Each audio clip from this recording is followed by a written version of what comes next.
Ser podcast.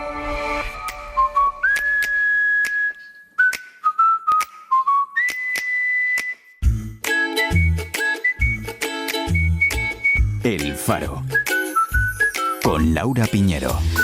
Hola, ¿qué tal? Buenas noches. Encendemos el penúltimo faro del verano. Ayer cerramos el programa con la lectura de una carta manuscrita sobre el verano de Jordi de Mallorca, que casualmente contenía el tema de esta noche, historias de felicidad. El verano de tu vida es aquel que pasó por delante de tus ojos, lo viviste y no has podido retenerlo. Ese amor fugaz que si se hubiera quedado un rato más te hubiera traído más problemas que virtudes. Son esas amistades con fecha de caducidad, ese momento en el que no sabes qué son los números rojos, las deudas, los problemas del mundo, y en el que tampoco fuiste consciente del esfuerzo que tuvieron que hacer tus padres por un rato de libertad. Tenemos esa manía, inevitable, de romantizar épocas pasadas a las que jamás podremos volver. Aún así, quiero creer que el verano de mi vida no está por llegar, sino que se va filtrando entre mis dedos. Sigo mirando a las estrellas, pero no desde la admiración o el desconocimiento, sino para recordarme que los fugaces somos nosotros. Sigo mirando al mar, buscando un instante de felicidad en una puesta de sol con sus colores cambiantes. Dejé de creer en los para siempre y me dejé llevar por un presente perpetuo. La amistad, la lealtad, el compromiso, la felicidad, el amor, tienen una fecha de caducidad parecida a septiembre. Aquello que creíamos inmortal solo podrá replicarse en un éramos felices y no lo sabíamos. Éramos felices y no lo sabíamos. Felicidad, además de ser el tema con vosotros hoy, es la última voz que el escritor Andrés Neumann sacará en un ratito de su caja de palabras. No os perdáis su sección. Y fue una de las palabras que, por cierto, le regalasteis en julio. Hay palabras que cambian el rumbo de una vida, como un simple sí o un simple no. Hay palabras que cambian la forma en que te tratan otras personas, como un gracias o un por favor. Hay ocasiones en las que las palabras se quedan cortas para expresar lo que sentimos y otras ocasiones en las que dos palabras, te quiero, pueden remover un torrente de sentimientos. Yo en este momento de la vida decido quedarme con una palabra: felicidad. Un saludo desde Zaragoza, el gato de Prokofiev. La felicidad es que es tan subjetiva, ¿verdad? Tan difícil de definir. Nos lo recordó el grupo colombiano Messier Periné cuando nos visitaron al principio del verano. Siento que tiene que ver mucho como con lo que estábamos conversando hace poco sobre la felicidad. Dice, amanecer ahí veremos, ¿sabes? Y es lo que es un poco también al tenor de lo que dice la frase de García Márquez, de la felicidad es algo que tienes, pero cuando ya se va, como que no sabes, ¿sabes? La felicidad es como la paz. La felicidad no se tiene sino por momentos.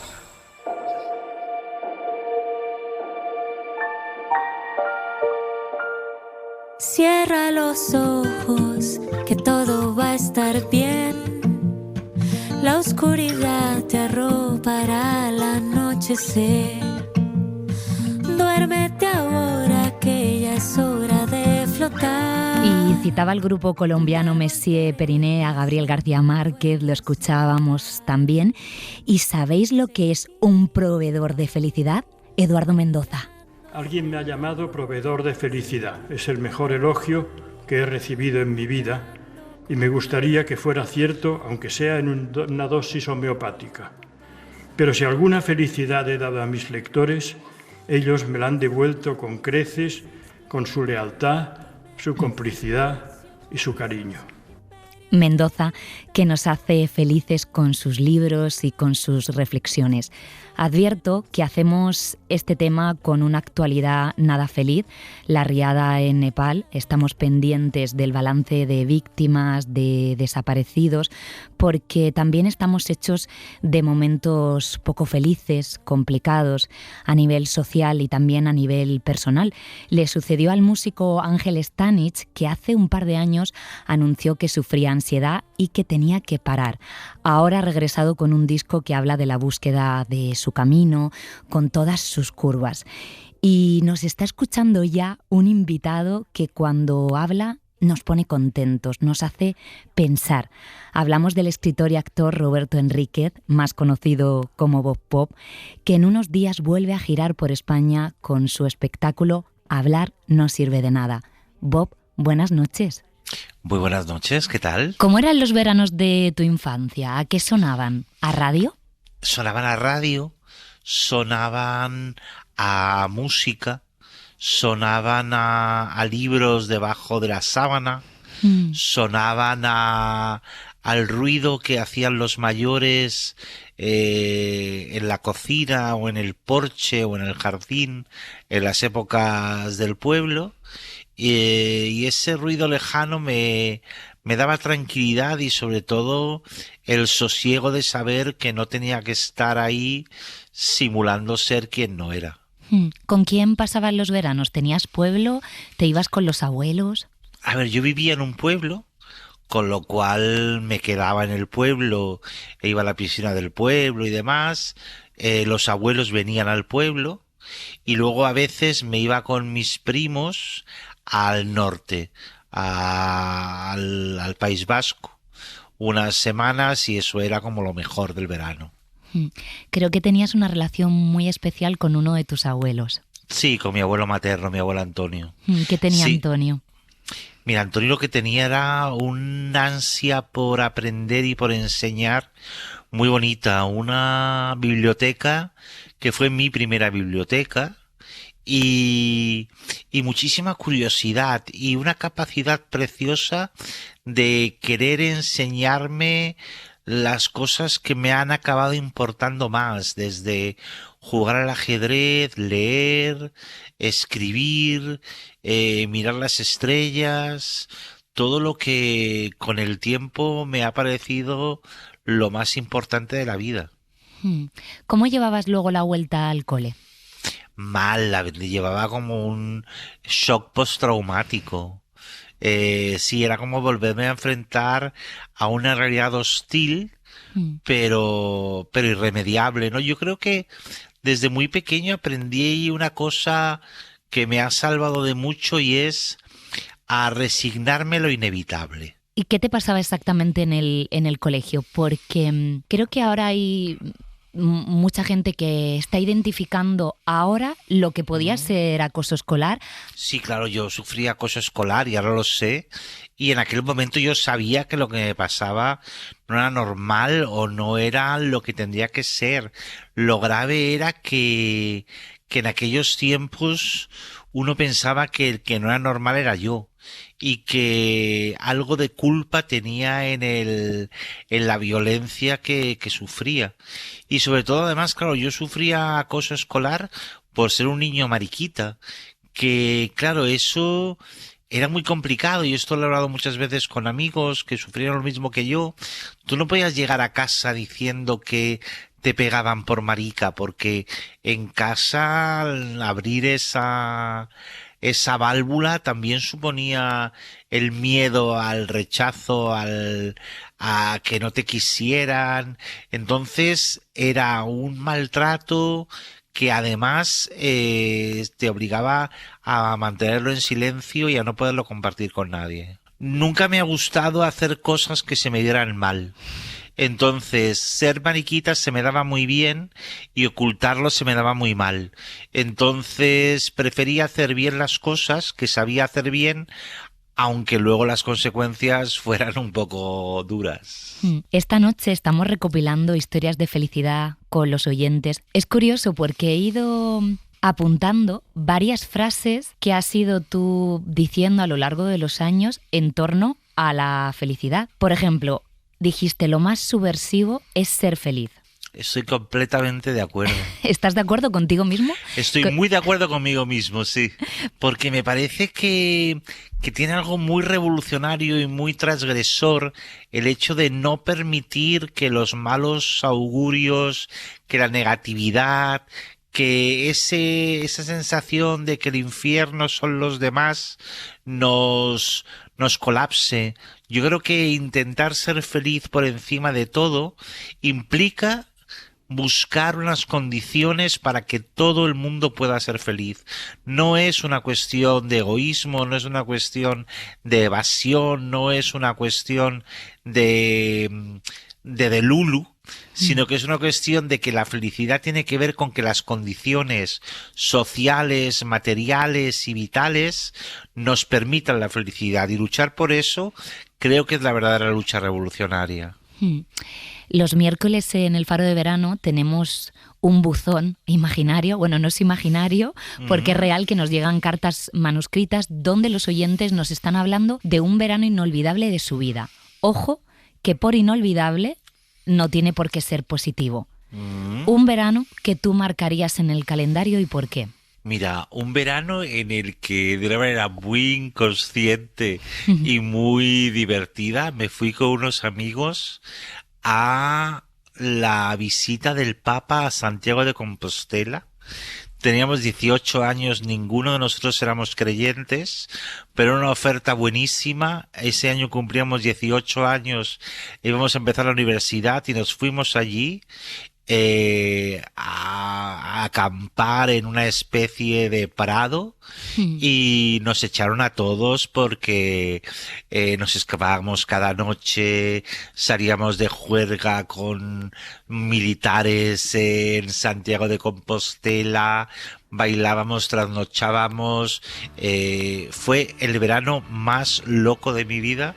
Y ahora mismo pienso en lo atrevidos que fuimos, pero en lo bien que nos lo pasamos. Tú fuiste a ver un concierto de alguien que yo le tengo tanta devoción como a un papa.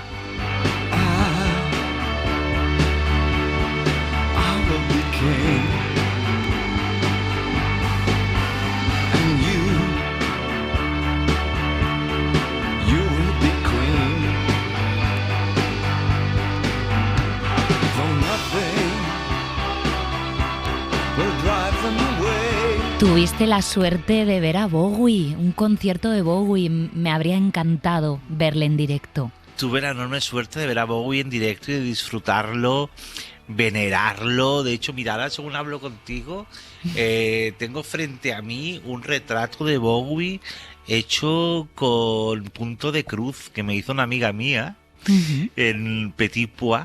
Y sí, fue un concierto maravilloso, que además fui con un amigo mío. Yo tendría 15, 16 años, y fue, creo que, uno de mis primeros conciertos y uno que no olvidaré nunca. Y para mí Bowie sigue siendo...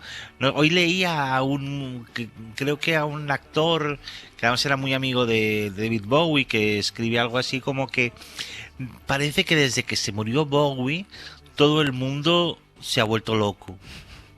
Como que él de algún modo sostenía cierto equilibrio cósmico que se ha perdido. Creo que tú tienes mucho de eso, de arriesgar, parece que no te afectan mucho los comentarios negativos que pueda hacer la gente, quizá por esos comienzos en el colegio que me comentaste que tuviste.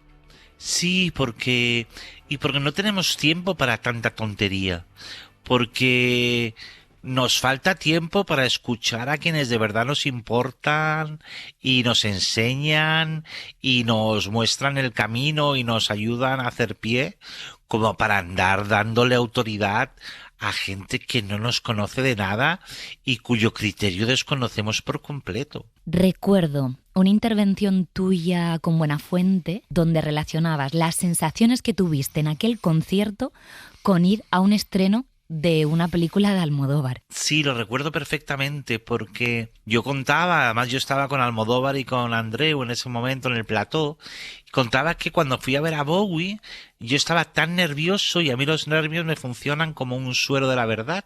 Ay, mira. Entonces ahí me llevaba la madre de un amigo con el que íbamos a ir al concierto, un amigo del que yo estaba muy enamorado y no lo sabía nadie, y de los nervios se lo solté a la madre de mi amigo en el coche, así sin anestesia. Y ese mismo nervio tuve en el estreno de Dolor y Gloria de Almodóvar, y me hizo por primera vez contarle a alguien fuera de mi entorno que padecía esclerosis múltiple. Y me relacionaron esas cosas porque fueron acontecimientos tan emocionantes en mi vida que me quitaron todos los filtros. Salir del armario, ¿no? También con una patología, ¿fue para ti liberador? Fue liberador dejar de inventar y fue liberador ser sincero. Y fue liberador también pensar que yo no era un representante de los enfermos o enfermas de esclerosis múltiple, sino que era una voz más. A mí hay una cosa que la enfermedad y que la vida y que mi trabajo y mi escritura me han ayudado a entender y me hacen muy feliz y me relajan mucho, y es que yo no soy una voz solista en nada. Al final soy una voz dentro de un coro que a veces por circunstancias me toca tener el trocito solista, pero que siempre estoy dentro de un coro contando una de las partes de lo que vivimos, y eso me hace sentir muy bien y muy acompañado. Nerea Pérez de las Heras es colaboradora de este programa, de este Faro de Verano. Saca ahora un libro donde habla de su accidente y cómo ella lleva su discapacidad. Y me apunté una frase que comentó en una entrevista que dice: yo no quiero ser bandera de nada, quiero que sea más fácil vivir con la discapacidad que yo tengo, ¿no?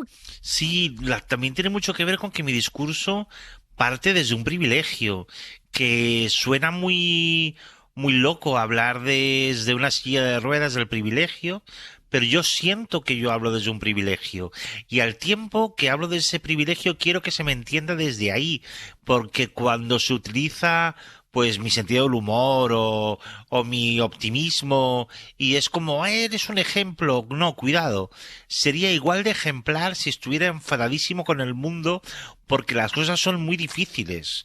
Lo que pasa es que yo tengo la enorme suerte, porque la suerte existe, de tener un buen entorno, de tener una buena situación en la vida, de haber elegido un trabajo que me permite hacerlo compatible con la vida que tengo ahora, pero creo que es muy importante que tengamos en cuenta que no somos ejemplo de nada, sí que somos, como dice muy bien Nerea, somos señales de que las cosas hay que hacerlas lo más fáciles posible para todos, y que además, respecto a la discapacidad, hay algo fundamental, y es que facilitarnos la vida a las personas con discapacidad es facilitarla al mundo entero, y que cualquiera, yo os lo digo muchas veces a mis amigas, como persona con discapacidad siempre les digo: hola, soy tu futuro.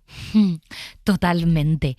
A mí me apetece que me destaques uno de tus libros para recomendar a los oyentes de este Faro de Verano. Pues mira, a mí me parece que Días Simétricos, que son unos diarios propios y ajenos que saqué hace unos años, es un buen libro para empezar a hincarme el diente. ¿Qué dice de ti? Dice de mí que, pues lo que te decía antes, que no soy nadie sin los demás, que en realidad cuando escribimos también nos estamos leyendo, y una frase que a mí me persigue desde hace un montón de tiempo cuando me resonó y me la dije a mí, y es que escribir es mentira y leer es verdad. Oye, ¿cómo es posible tú que ahora que cuentas que te hace tanto bien tu gente, que estás rodeado de ese calor, que hubiera un momento en el que te preocupó no tener sentimientos? Pues fíjate que no solo me preocupó, sino que yo creo que es que no los tenía o no permitía que existieran, supongo que, pero yo creo que le ha pasado a mucha gente que ha sufrido lo que sea, que hay un momento en el que te armas, te proteges tanto que no dejas ni que entre ni que salga nada de ti. Y hay un momento en el que yo decidí, y gracias a la terapia lo conseguí, ir a pecho descubierto, porque los golpes nunca son tan fuertes como las ganas de abrazos. Qué bonito. Sí. ¿Llegaste a soñar o tener pesadillas con ser alcalde de Barcelona? Ni a soñar ni a tener pesadillas, pero aprendí muchísimo de esa experiencia. De esa experiencia. Sobre todo aprendí muchísimo de la ciudad, más que de política, porque al final la política, o digamos que la política institucional, tiene algo que a mí no me interesa nada. pero sí me interesa la política de base y sí me interesa el pensar cómo convertir una ciudad en un refugio. Y ahí sí que aprendí un montón y también gracias a un equipo fabuloso de gente con la que trabajé. Y yo creo que esquivé una bala, pero aprendí mucho y escuché creo que bastante bien. Decía yo antes que ahora vuelves al teatro con Hablar no sirve de nada. Sí. Estás el 2 de octubre en Valladolid, el 10 en Fuenlabrada, 29 en Bilbao, 28 de noviembre en Murcia. ¿Qué me puedes adelantar de este espectáculo que estás haciendo? Es un falso monólogo porque es un espectáculo que yo empecé a escribir como un monólogo sobre la dependencia, sobre la soledad, sobre el cuerpo, sobre el humor. Y cuando empecé a escribirlo yo solo me di cuenta de que si quería que hubiera un componente de verdad en el espectáculo, yo no podía hacerlo solo porque yo soy una persona dependiente. Entonces tuve que incorporar a un actor que interpreta a mi cuidador, a mi asistente, pero en realidad no se limita a interpretarlo porque en escena me está asistiendo y me está cuidando y mantenemos un diálogo muy bonito sobre la identidad, sobre el poder de los cuidados, es sobre todo un viaje y sobre todo algo que me gusta mucho hacer, que es un baile con el público. Me encanta que el público se deje llevar conmigo y pasemos de un ritmo a otro y nos demos unas buenas vueltas sobre el escenario. Creo que acabas de describir perfectamente un gran momento de felicidad. Para mí el escenario, hay dos lugares donde siempre soy feliz. Uno es el escenario y otro es la piscina. Pues oye, con estas imágenes, con ese público en uno de tus espectáculos y con Bob Pop en la piscina, nos despedimos. Muchas gracias por estar con nosotros en El Faro de Verano. Buenas noches. Buenas noches y gracias a ti. It's a lovely day today, so whatever you've got to do, you've got a lovely day to do it in, that's true. La verdad es que creo que la felicidad puede estar en una buena conversación como la que acabamos de tener con Bob Pop, en una canción como la que estamos escuchando o también en vuestras historias. Buena farería y equipazo veraniego. Felicidad será la que se le va a quedar al retoño cuando el día de su cumpleaños le demos el regalo que tanto nos ha pedido. Una bicicleta de carretera y la quiero roja. Pues en ello estoy. Busca que te busca. Al final la encontraré. Y me gustaría ver la cara de felicidad que se nos va a quedar a nosotros de ver la de él. Así que todos felices. Bueno, ahí os lo dejo y lo dicho. Salud y montaña. Y ser felices. De 34 Trotamundos. Adeu. It's a lovely day.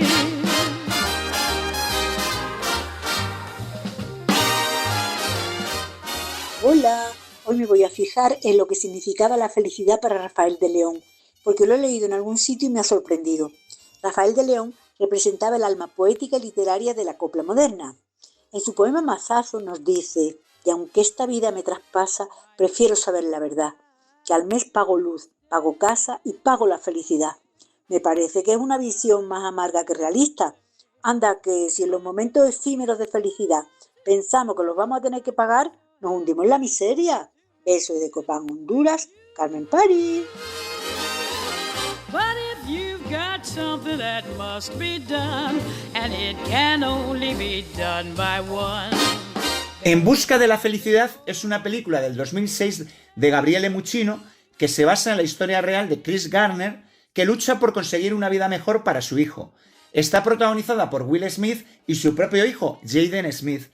En una escena que están jugando al baloncesto, padre e hijo, Will Smith le dice a su hijo de 5 años que no podrá llegar muy lejos al baloncesto porque él no destacó en este deporte.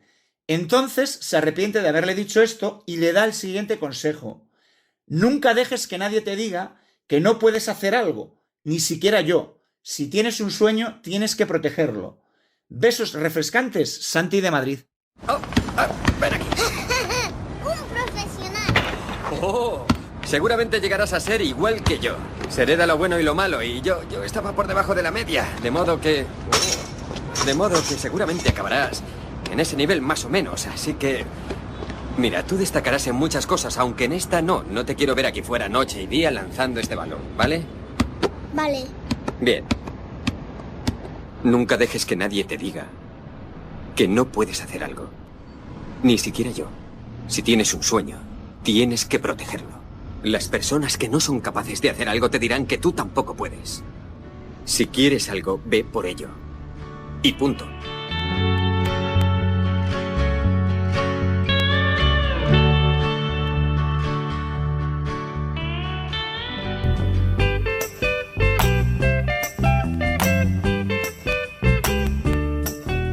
El Faro, con Laura Piñero.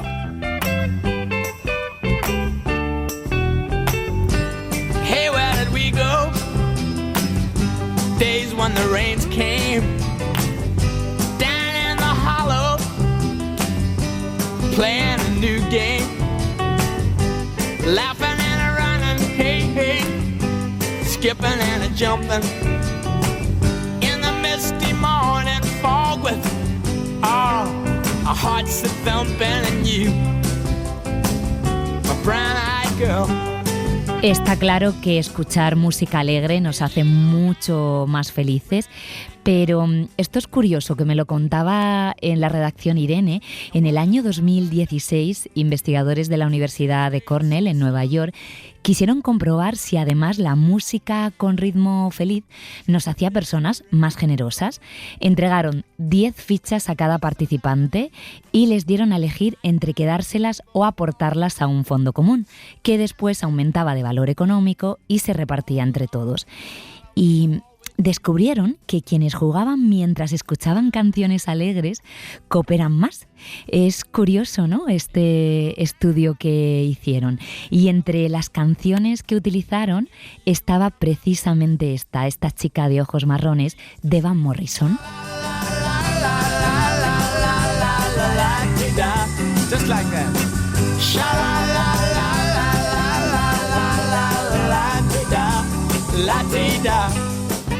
Hola, buenas noches. Yo creo que la felicidad, más que un estado permanente, se podría definir como momentos o instantes, algunas veces muy breves, como por ejemplo cuando sientes el sol en el rostro una tarde de otoño, y otras pues un poco más extensos, como por ejemplo cuando tienes una larga y animosa conversación con alguien al que quieres. Lo importante para mí sería subirse a ese instante como si fuese una tabla de surf, disfrutando de lo que dure la ola. Y cuando se acabe, pues a por la siguiente. Saludos, Esparvel, desde Norte Norte.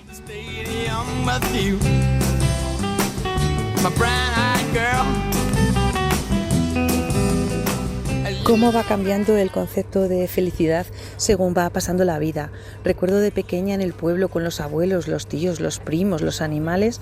Me encantaba, era muy feliz. Después los primeros novietes, madre mía. Y luego ya el primer amor con el que te compras un piso, los grandes viajes. Pero ahora ya estoy en una etapa en la que cosas muy pequeñas me dan mucha felicidad, pues una buena tertulia con los amigos, un buen aperitivo leyendo un libro, una buena película en buena compañía, pues esas pequeñas cosas que te hacen tan feliz.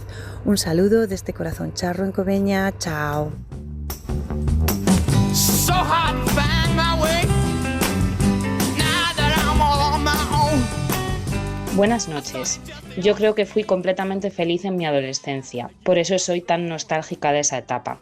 Supongo que la felicidad viene de la mano de la ignorancia, y yo de los 12 a los 18 años no sabía ni quería saber nada más allá de mi mundo. Ahora lo más cercano a la felicidad creo que es la tranquilidad y el bienestar emocional, y supongo que con eso habrá que conformarse, porque ojo, no siempre se alcanza. Soy Denia, de Macotera.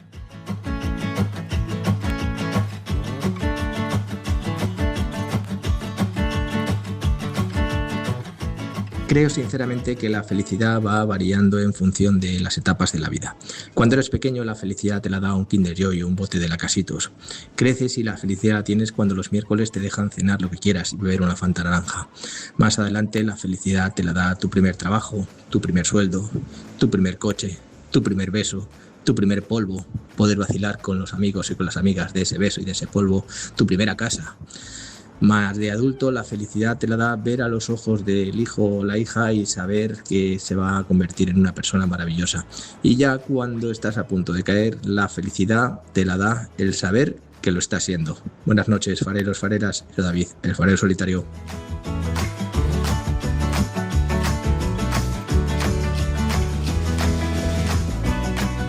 A mí me encanta encontrarme a la felicidad en momentos cotidianos.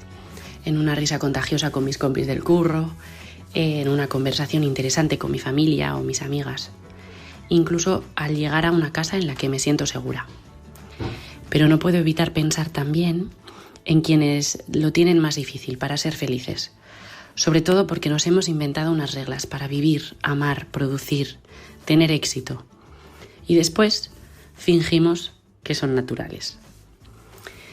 Sin embargo, sí encuentro felicidad en juntarme con gente que no está conforme con eso y en intentar construir un mundo en el que podamos cuidar algo y tengamos con quién cuidarlo. Soy Nerea, la hija del Currinche de Bilbao.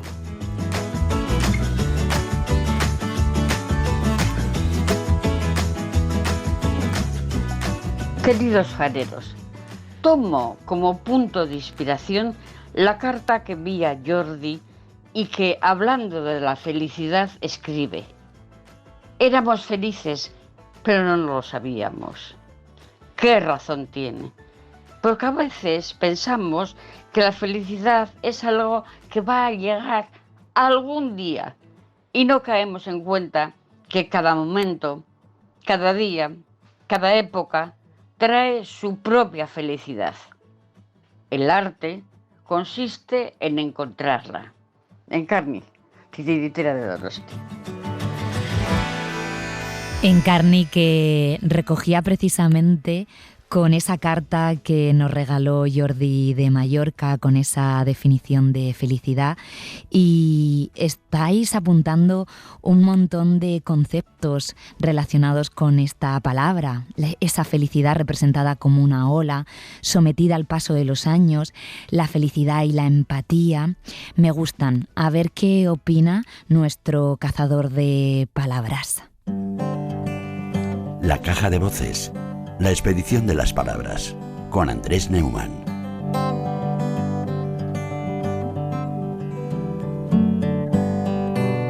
Andrés Neumann, buenas noches. Buenas noches, querida Laura. Qué bien que has elegido felicidad como la última palabra de tu caja de voces. Así es. Felicidad y sus derivados va a ser nuestra última palabra. Así que exploremos nada menos que el origen de la felicidad. Los diccionarios, vamos allá cuando quieras. Vamos a abrirlos. A ver, felicidad proviene de felicitas, en latín, que en distintos contextos significa cosas que deseamos y necesitamos mucho. Felicidad, fortuna, placer, alegría, buena estrella. Esta palabra y todos estos sentidos que acabo de mencionar aparecen, por ejemplo, en Cicerón en el siglo I antes de Cristo. Fíjate. Y hace unos 800 años, o sea, en el siglo XIII, nuestro idioma fue feliz por primera vez. Al menos en el sentido que hoy entendemos este adjetivo, feliz, que también viene del latín, felix, felicis. Y desde aquí, por cierto, felicitamos, por lo tanto, a los afortunados y felices portadores del nombre Félix. Ah, claro, viene de ahí. Lo que parece. Mira. Ahora es una responsabilidad también, te digo, ¿eh? Y tanto. Y puede ser hasta una ironía, o sea que cuidado. Y a todo esto, ¿qué dirá la Academia de la Felicidad? Pues mira, reconozco que su definición me parece bastante feliz. Vale. Dice la Academia: estado de grata satisfacción espiritual y física. No está nada mal. Está acertada esta semana. ¿Te gusta? Sí, pero luego me cuentas la de María Moliner, que por lo general suele gustarme más. Tú me vas a entender. Estás felizmente sesgada. A ver, estado de grata satisfacción espiritual y física. A mí me gusta, aunque si la felicidad es eso, querida Laura, un estado de satisfacción espiritual y física, las dos al mismo tiempo. Para colmo, sospecho que nos va a pasar solo de vez en cuando. Fíjate si la felicidad será algo raro, que al contrario que con otras palabras importantes, algunas de las cuales hemos visto en secciones anteriores, en este caso la Real Academia nos da apenas 3 breves acepciones. La primera es la que acabamos de mencionar. La segunda acepción de felicidad es bonita, aunque digamos que bastante optimista. A ver qué te parece. A ver. Felicidad. Persona, situación, objeto o conjunto de ellos que contribuyen a hacer feliz. Ejemplo, mi familia es mi felicidad. Bueno, no está nada mal, ¿eh? No está mal en el mejor de los casos, porque hay familias y familias, no hay más que leer las novelas rusas. Sí, eso es cierto. Y la tercera acepción, querida Laura, es la que más me llama la atención, fíjate. Felicidad, ausencia de inconvenientes o tropiezos. Ejemplo, viajar con felicidad. Mira cómo dan por hecho que los viajes nos van a pasar cosas que ¿Sí? nos van ¿A ti te hace feliz interrumpir. Viajar, querida Laura? A mí me hace muy feliz viajar, pero es verdad que si te sucede algo de viaje, pues se complica la situación muchísimo. Pero me llama muchísimo la atención que lo incluyan así. ¿Verdad? Es como, sí, un ejemplo feliz de felicidad. A veces preferimos viajar por nuestra habitación, como aquel famoso libro de Javier de Mestre, como sospecho que te has pasado el verano tú, viajando alrededor del estudio. Sí. Y hablando de ese librito de Javier de Mestre, que se publicó originalmente a finales del siglo XVIII en francés, Voyage autour de ma chambre, o sea, viaje alrededor de mi habitación, ¿sabías que su autor lo escribió durante, creo que el mes y medio que pasó bajo arresto domiciliario? No tenía y que fue un ni idea. éxito de ventas inmediato. Wow, qué poder, ¿no? De escritura, de ir hacia otro lugar, ¿no? Con la mente. Para que veas que hasta un mal momento puede tener su final feliz. La historia que cuenta ese libro es una burla muy divertida de las grandes crónicas de descubrimientos de aquella época, pero también es una metáfora muy seria, porque convierte nuestra casa, nuestro pequeño cuarto, nuestro estudio, en el escenario de toda una aventura interior. Y por eso me pregunto si la radio no tiene algo de eso, de viaje puertas adentro, o, por así decirlo, de odisea de oído. A las dos cosas te digo que sí, totalmente. Por supuesto, no podemos seguir adelante, como tú adelantabas, sin consultar nuestra caja de voces preferida, que es el Diccionario de Uso del Español de Doña María Moliner. Si tuvieras la oportunidad de definirla de nuevo, ¿cómo definirías de manera breve y clara la felicidad? Qué difícil, no me atrevo, tendría que pensarlo. Es que además ella afina tanto que cualquier cosa que diga no voy a llegarle ni a la cintura. Eso pensé yo, que es una gran responsabilidad, y cuando Moliner se puso a trabajar en esta palabra en concreto, comprobó que en efecto se las traía.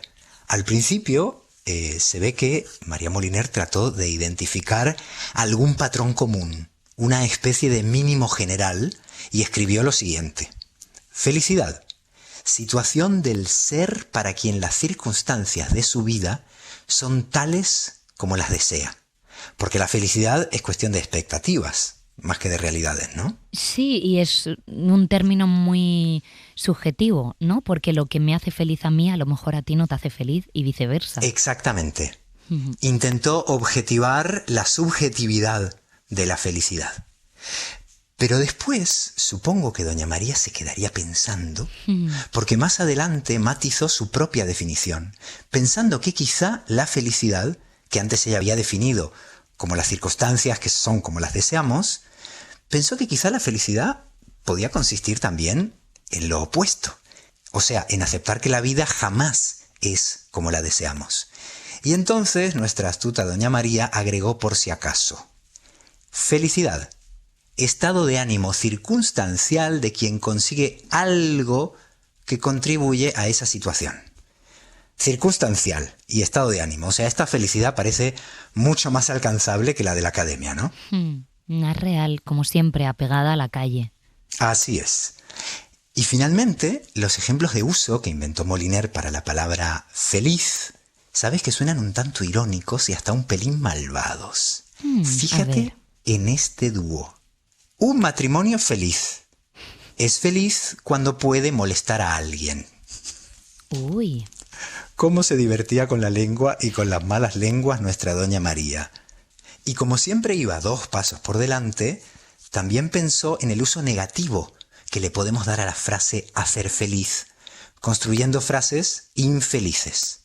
Escribe la maestra Moliner: hacer feliz, además de su sentido normal como frase de formación acomodaticia, se emplea en lenguaje informal y en frases negativas con el significado de gustar o no gustar, de alegrar o no alegrar a alguien. Ejemplo: no me hace feliz pensar que van a venir todos. ¡Toma ya!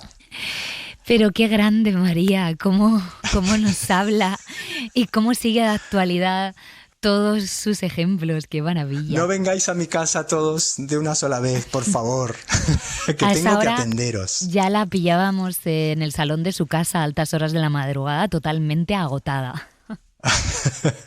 Pero a mí me hace feliz pensar en el María Moliner. A mí también. Yo estaba pensando también, Andrés, pues que para mí la felicidad es un desayuno, un día de playa.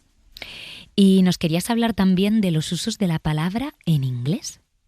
Pues sí, es algo interesante el uso que se le da en inglés a la palabra feliz. Y es curioso que se parezca, que nos parezca mucho más fácil ser felices en inglés, o por lo menos nombrar la felicidad, aunque sea a veces en vano. Digamos que en inglés se toman esta famosa palabra un poco más a la ligera. Si prestamos atención a la música o al cine, por ejemplo, no solo escuchamos happy a cada rato, sino que también existen expresiones como happy to do something, que en realidad no significa sentirse feliz de hacer algo, sino simplemente estar dispuesto o de acuerdo en hacer algo. En definitiva, happy se usa en inglés mucho más que feliz en español, que suena, digamos, un poco más profunda, más comprometida con lo que nos hace felices, y por eso también la dosificamos en mayor medida. No estamos tan happy. Como pensábamos. Exacto. Pero la palabra feliz en español tampoco funciona igual en toda la geografía de nuestra lengua. ¿Te has dado cuenta de que en Chile, por ejemplo, tiende a usarse un poco más como en inglés? Pues no lo había pensado. Pero es solo en Chile, no en América Latina en general. Mira, no te lo podría decir país por país, pero esto que te voy a contar no lo he escuchado tanto en Argentina o en Uruguay, por ejemplo, o sea, en el Río de la Plata, en la otra parte del Cono Sur. Pero muchas veces, trabajando en Santiago de Chile, por ejemplo, he escuchado que alguien estaba feliz conmigo. Y al principio me sorprendía y claro, me sentía halagado hasta que, ingenuo de mí, me di cuenta de que significa más bien satisfecho, complacido con el trabajo realizado. Que no está mal, pero no es lo mismo que la felicidad. Y no te voy a preguntar si estás feliz con mi trabajo porque no quiero escuchar la respuesta. Estoy muy feliz con tu trabajo. ¿Pero happy o feliz? Estoy feliz. Podemos decir entonces que en castellano solemos graduar nuestras sensaciones con 3 palabras que no son exactamente sinónimas: satisfecho, contento y feliz. En inglés, la palabra happy tiende a combinar más todos estos sentidos, aunque por supuesto existan también otros grados, como por ejemplo pleased o glad. En fin, querida Laura, la felicidad es un misterio hasta para la traducción. Sí. Y oye, ¿hay poemas felices? ¡Qué pregunta! Tan feliz en el sentido de acertada. ¿Te has dado cuenta lo raros, lo infrecuentes que son los poemas felices? Salvo quizá los poemas de amor pleno, en el pico, la verdad es que se ha escrito mucha más literatura sobre la infelicidad, el dolor o, no sé, la pérdida. ¿Por qué será? No lo sé, la verdad. ¿Tú qué crees? Pues se me ocurre que quizá es porque la infelicidad, el dolor o la pérdida son fenómenos que nos cuesta mucho más entender y aceptar, y de ahí nuestra necesidad de leerlos y escribirlos. Necesitamos digerirlos.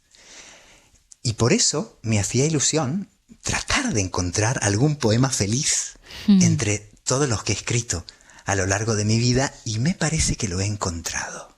¿Qué reto? Adelante.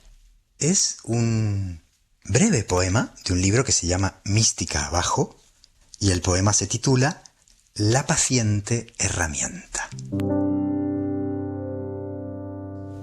Esta herramienta es la felicidad. Trabajará despacio y sin certezas. La luz puesta de pie será una tabla.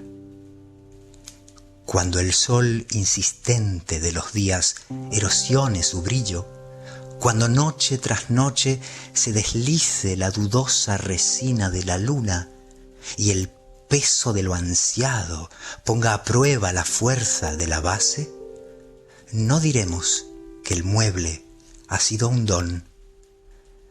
El único regalo, compañera, habrá sido el calor, la luz, las noches, las ofrendas del tiempo saludable, pero no la madera ni su forma, ni este pulso paciente, su labor, esta felicidad que es herramienta.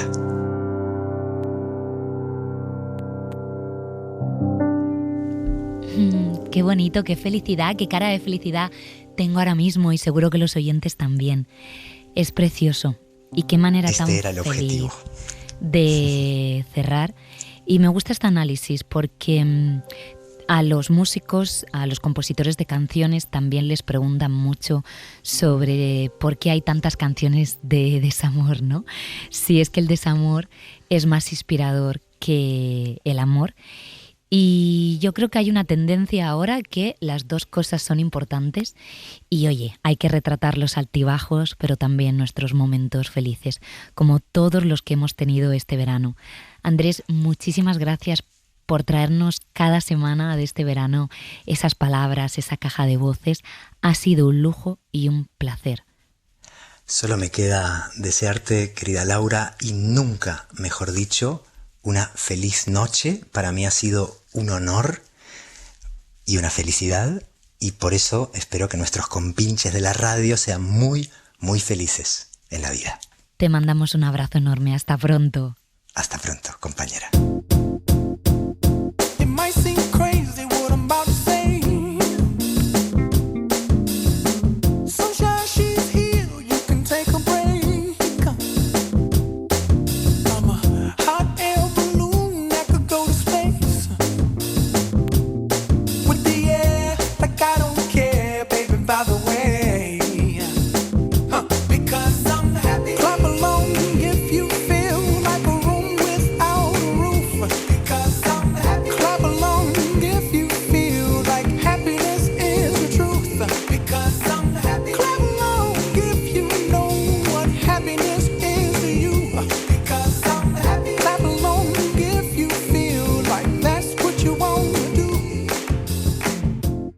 El dicho afirma que el dinero no da la felicidad, pero cuánta ayuda, amigos.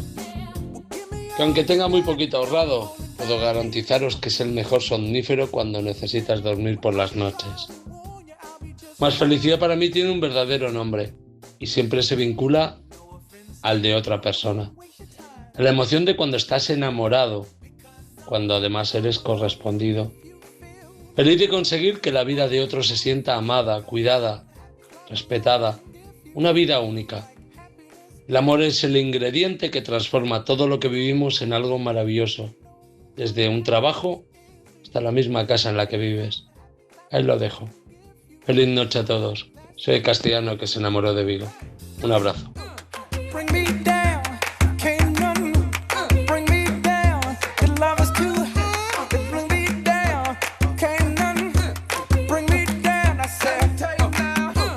Hola, buenas noches.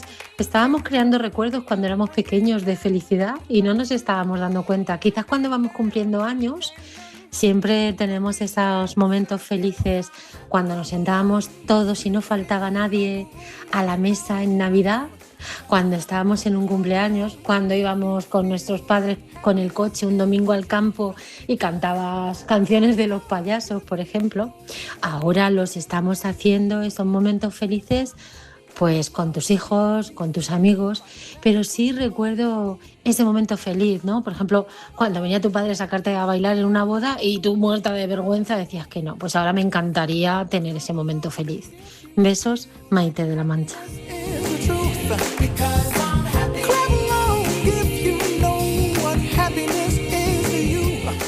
Hola fareros, fareras, buenas noches.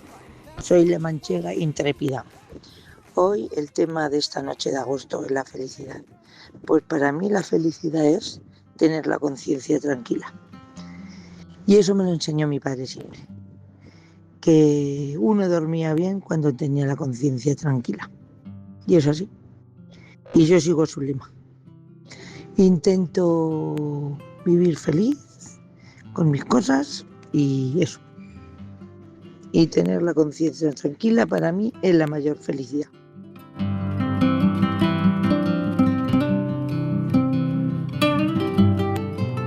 Para mí los días felices eran aquellas noches de verano de hace ya muchos años donde las abuelas sacaban las sillas al fresco mientras los niños jugábamos en el descampado y ellas se ponían a charlar de lo humano, lo divino y a cotillear sobre todo y hablar de lo que no se podía hablar entonces, por ejemplo de política. Mientras los niños jugábamos al escondite y yo me podía esconder debajo de un camión con la niña que me gustaba, le regalaba un chupa chup y ella me correspondía con un beso. Ménfora desde Baétulo.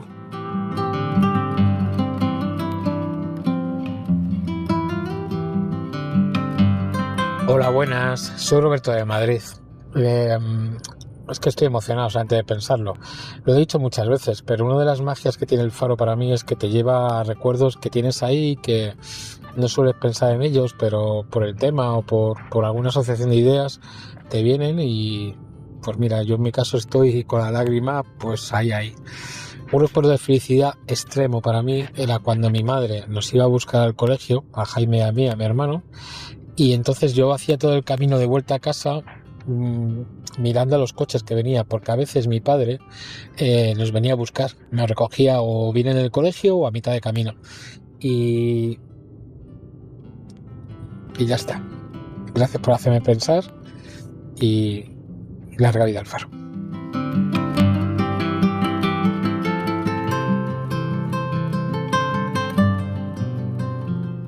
Creo que el secreto de la felicidad está en una vida humilde y tranquila.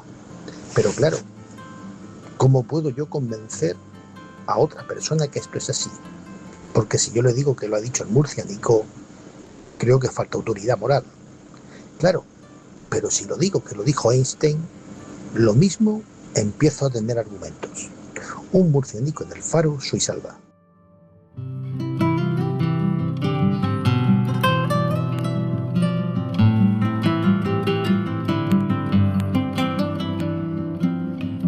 Hola fareros, fareras, soy Monse Felicidad. Bueno, pues tengo que ser justa y agradecida y yo he pasado muchos momentos felices y espero seguir teniendo muchos momentos felices, pero luego hay otra parte ahí.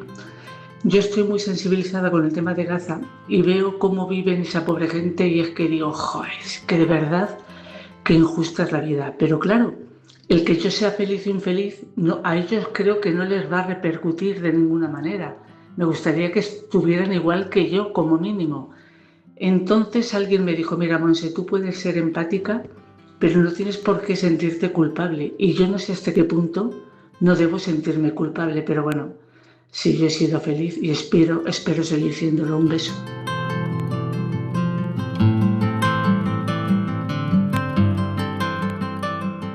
Buenas noches, gentes del Faro.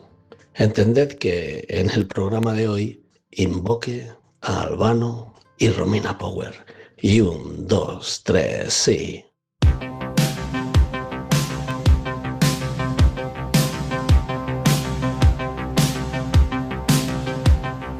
Felicità e tenersi per mano, andare lontano, la felicità.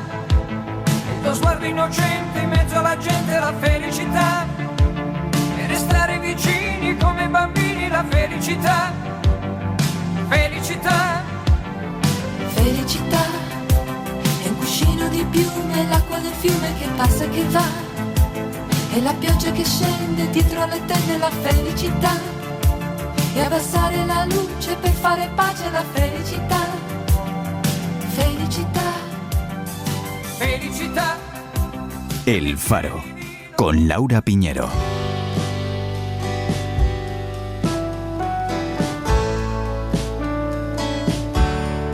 El Club de las Dos. Música hasta el amanecer.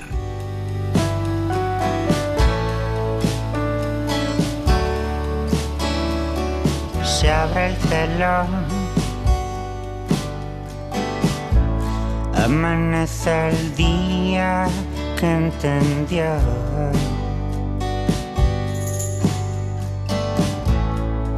Mulholland Drive se adelanta al mezclar envidia y confusión.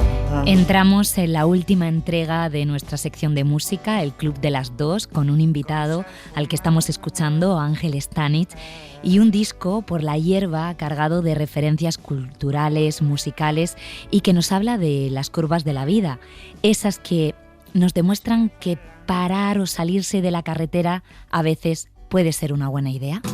De esos problemas que tenemos tú y yo, aunque tú tienes más por tu cuenta, poco te queda para reina del pop.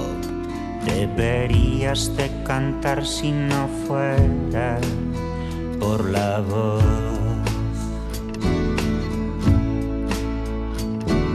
Sigues corriendo, la garra de un viejo te acecha,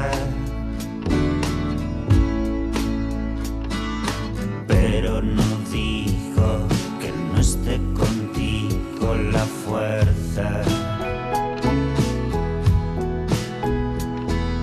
Llega un momento que no enfocas la carretera y la impresión será que vas por la hierba.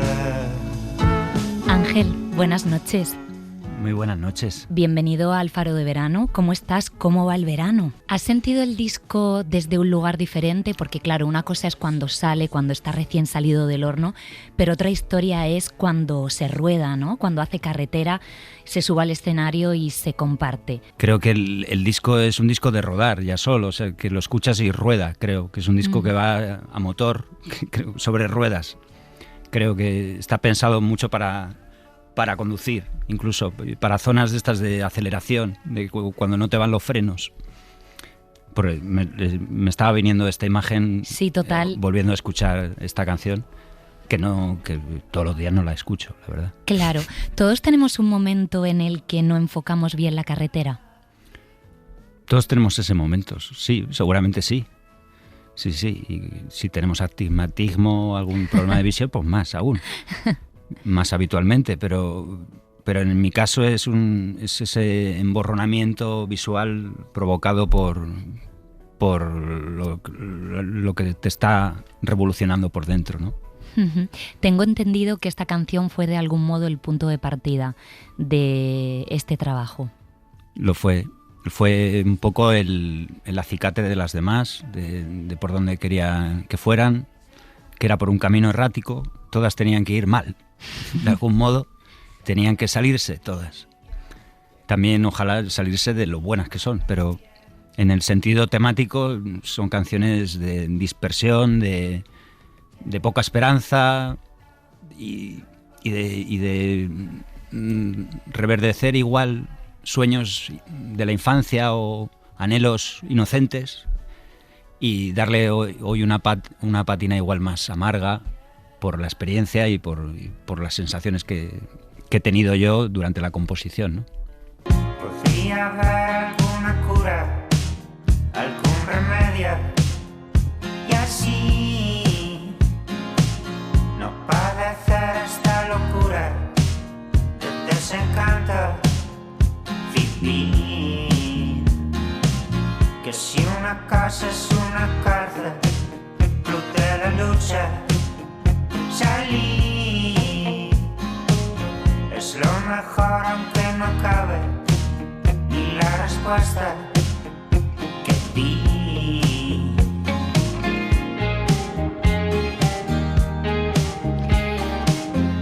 Recuerdo, la verdad, cómo pasa el tiempo. Fue en 2024 cuando contaste que sufrías ansiedad, que necesitabas parar un poquito. ¿Ha pasado tanto tiempo ya? ¿2024? Sí, 2 veranos. ¿Cuánto ayuda las canciones, hacer un disco, el proceso a sanar? Bueno, me ayudan los veranos también, que eran quizá estos los que me faltaban. Pero creo que las canciones me ayudan a reconocer cosas también, sin que tengan que ser muy evidente ese reconocimiento, ni un pornografía del sentimiento, pero como que está latente en todas las canciones de este Por la hierba, de este disco. Y de algún modo, para mí la honestidad de hacer lo que sentía ayuda a sanar, de algún modo. ¿Te costó mucho contar lo que te pasaba, compartirlo públicamente? Porque tú además siempre has sido un artista muy hermético, que no eras muy dado a entrevistas, pero de repente nos sorprendiste a todos contando lo que te pasaba y sincerándote. ¿Por qué en ese momento decidiste que había que hacerlo así? Había que hacerlo por una cuestión de compromiso laboral. En primera instancia porque no podía tocar, porque sentía que los brazos no eran capaces de agarrar y de aguantar una guitarra, que tampoco son tantos, que debe pesar las guitarras acústicas 2 kilos o 3, 4, y para mí era un mundo, no me veía capaz. Entonces tuve que parar, cancelar un par de fechas y luego conseguí acabar la gira, que me quedaban 2 o 3 fechas, y ya tomarme en serio todo este problema. Descartar que fuese algo físico, que también se llegó a barajar, y pues, claro, pero se descartó rápido, la verdad. Y nada, y a tratar el coco. Tengo la sensación que con el disco te lo pasaste muy bien, aunque a veces hables de cosas oscuras, y haces unos ejercicios de imaginación que yo, por ejemplo, me pregunto, ¿existirá la Casa Negra? La Casa Negra es un palacio para los perros sin pedigrí. Aquí no llega la voz del amo, salvo la prensa del porvenir. No es una secta, es un espacio para el inmenso poder del con. La Casa Negra es un palacio, es una piedra, es un mojo.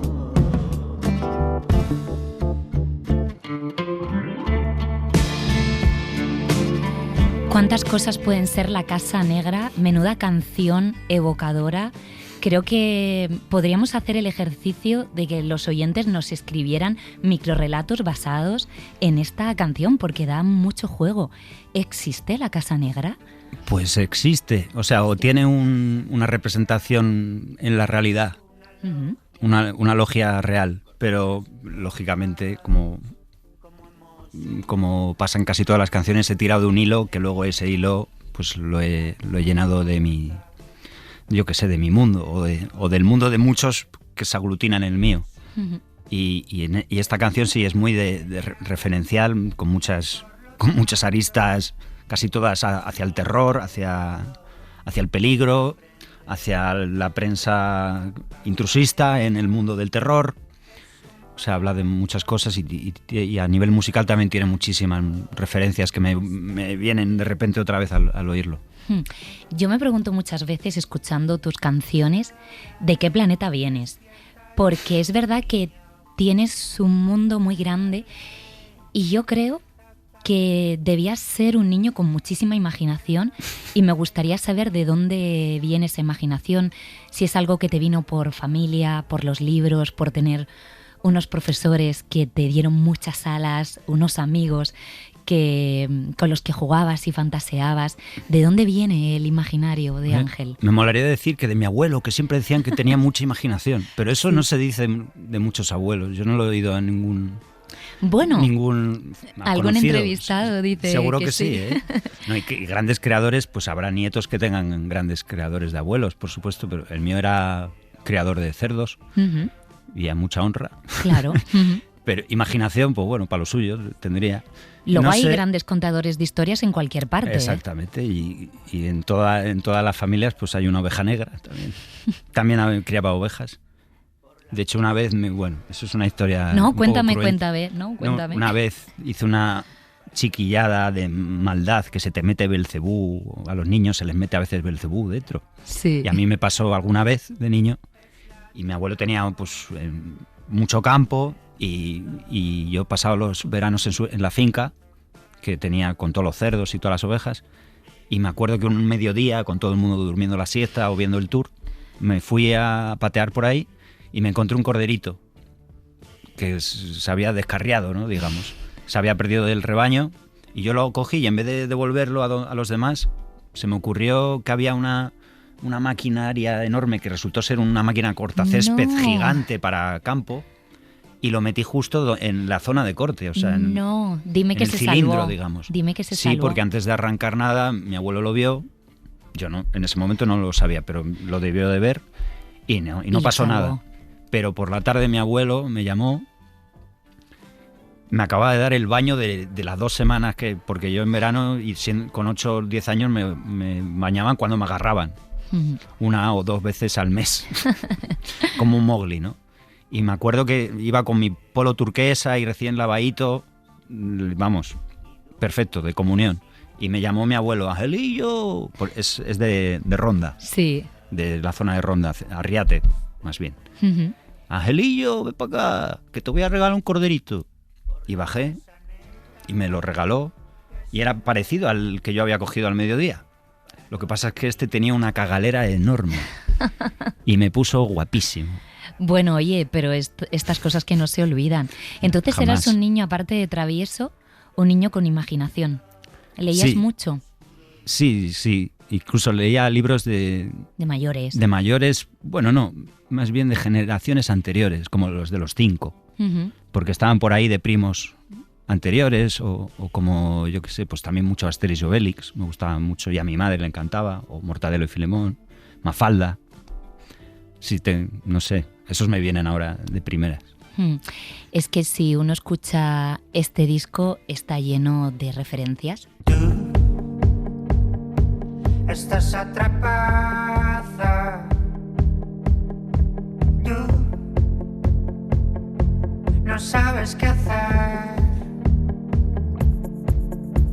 Tú, bucle diaria, es tu percarva, ese nivel, y no me explica qué ha podido suceder. Tú, un colacao.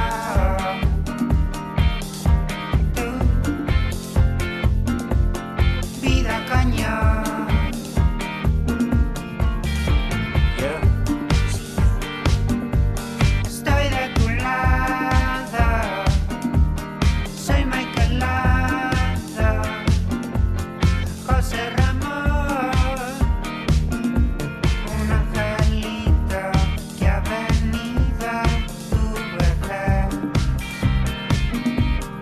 No me explico, eres un ficus. Tardes en el parque tirando migas con tus J. Hyper, tu porro, Dan Agustín. Háblame de la inspiración de esta canción José y del Ramón. personaje. José Ramón, ¿no? de Poquita Fe, interpretado por el gran Raúl Cimas, ¿no? Yo creo que debió ser un niño parecido a mí, José Ramón, y no sé si Raúl. Pero que antes decías travieso, yo creo que las travesuras las hacía por imaginación, quizá. Pero yo era más el niño bueno. O sea, yo hice la comunión creyendo en Dios, no por la Game Boy ni nada de eso. Como todos. Sí, luego desengaño. Eso lo decíamos todos. No, pero era verdad. Pero fíjate lo que te llega a marcar una serie, un personaje, para que luego dé para una canción, que no sé si has podido hablar, por ejemplo, con Cimas de ello, con la gente de la serie, de oye, qué ilusión, ¿no? Que una creación artística dé para otra. Pues sí, yo creo que siempre es celebrar eso. Y además es que se merecía un homenaje, o por lo menos yo me sentí muy identificado con José Ramón en muchas cosas y le tenía que hacer el homenaje. De ese niño un poco me apilas que acaba con muy, muy poquita fe. Ya. Porque la vida te la desgasta un poco.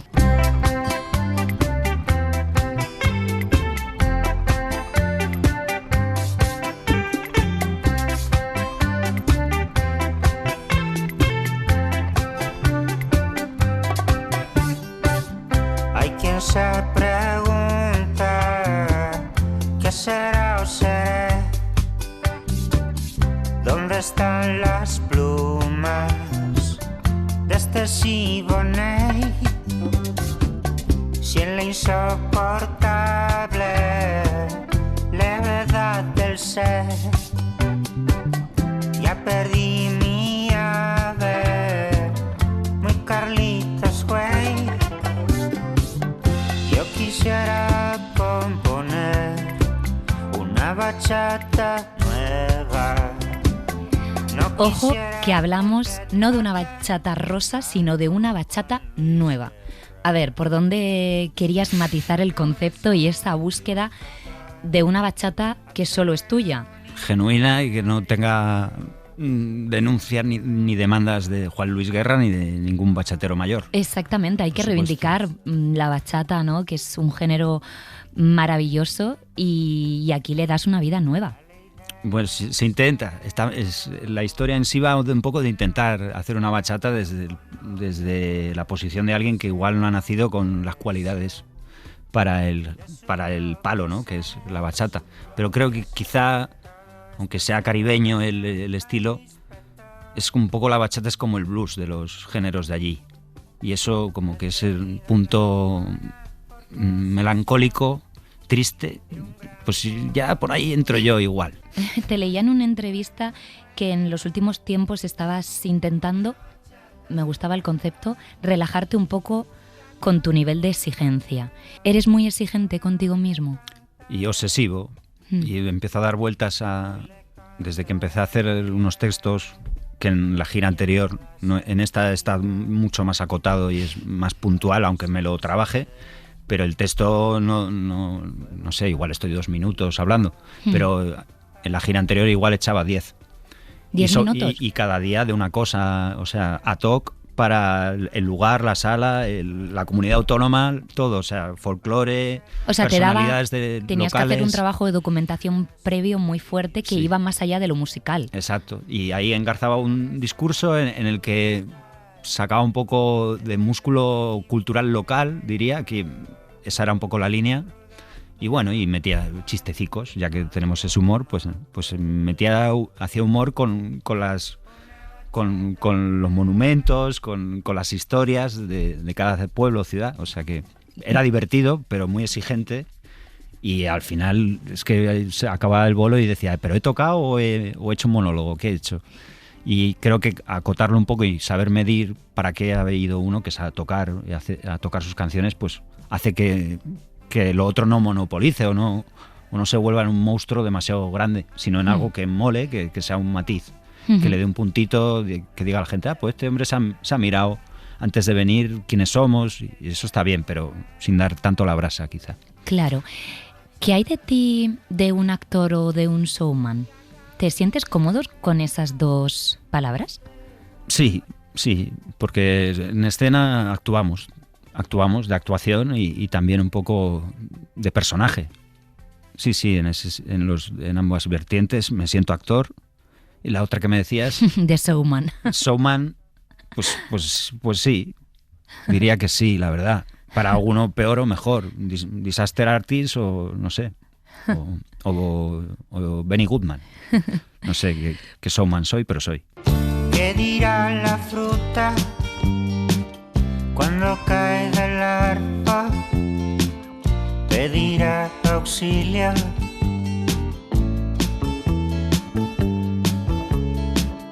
Virgen de amargura, que me das a cambio de un triste suspiro.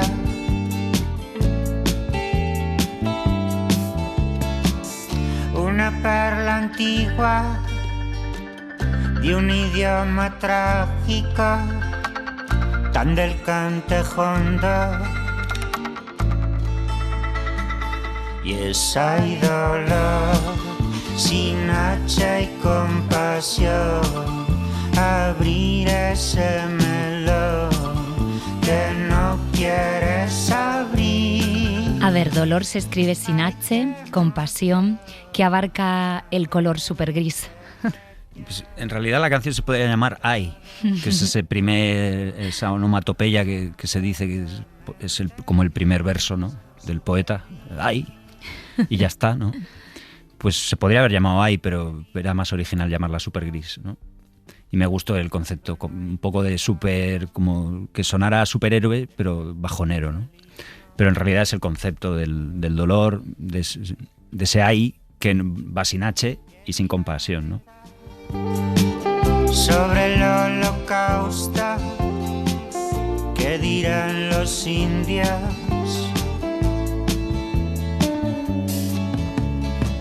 ¿Y qué dirá Melania yendo a mar al agua, llorando en la limo? Pues hay dolor. Invito a los oyentes que escuchen con calma todo este disco Por la hierba, porque está lleno de imágenes, de historias y de música bonita. Ángel, muchas gracias por estar con nosotros esta noche en el Faro de Verano. Gracias a vosotros, de verdad, y a vosotras. Ha sido un placer, Laura. Hasta pronto. Adiós. Hasta pronto. Este color completamente gris, super gris.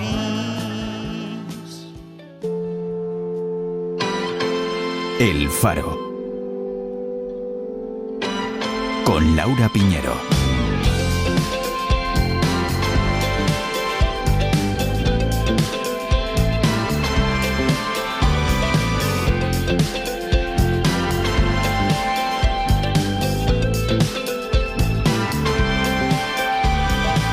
Agárrame con precaución, que me ha explotado el corazón y saltan trozos por los aires. Voy a hacer una confesión, estoy cansado de beber para volverme más sociable. Voy preparando munición por si me piden mi versión, va a ser enormemente tenso. Aparte de agentes externos, para conseguir la felicidad, tenemos en nuestro organismo 4 sustancias químicas que nos ayudan a conseguir este estado de felicidad. Y estas 4 sustancias son la endorfina, la oxitocina, serotonina y, como cantaba el grupo 21, la dopamina. Saludos a todos, soy Marcela Nuevo con gafas. Es un milagro, es un instante, solo apenas te ha rozado. Ha regresado aquel olor a dopamina. Tal vez nos mate, pero sabe a pura vida, a pura vida. Buscar un poco de valor y confundirlo con alcohol, cerrando en falso las heridas. Las drogas cumplen su función, son paliativas, pero son cada vez. La dopamina suele asociarse al placer, a la recompensa, a ese pequeño subidón que sentimos cuando algo nos gusta, efectivamente, pero no toda la felicidad tiene que ser euforia. Para muchos de vosotros, de hecho, se parece mucho más a todo lo contrario, a bajar el ritmo, a estar en calma, a sentir que por un momento no hace falta nada más. Me llamarán loca por pasar mis vacaciones de vendimia, pero a mí las palabras se me quedan cortas para decir lo que siento. Estoy tranquila y esto es la felicidad. Compartir pasiones, ayudar, me devuelve más de lo que doy. Me di cuenta que se puede ser feliz con poco y a ese poco es al que yo aspiro en la vida. Minucha aliquindoy.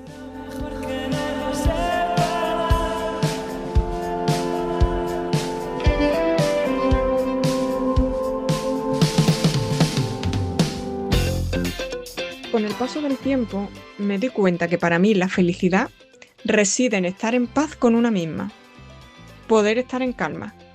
Y para eso es importante rodearnos de personas que nos den seguridad y nos transmitan esa calma. Un abrazo, María José de Sevilla.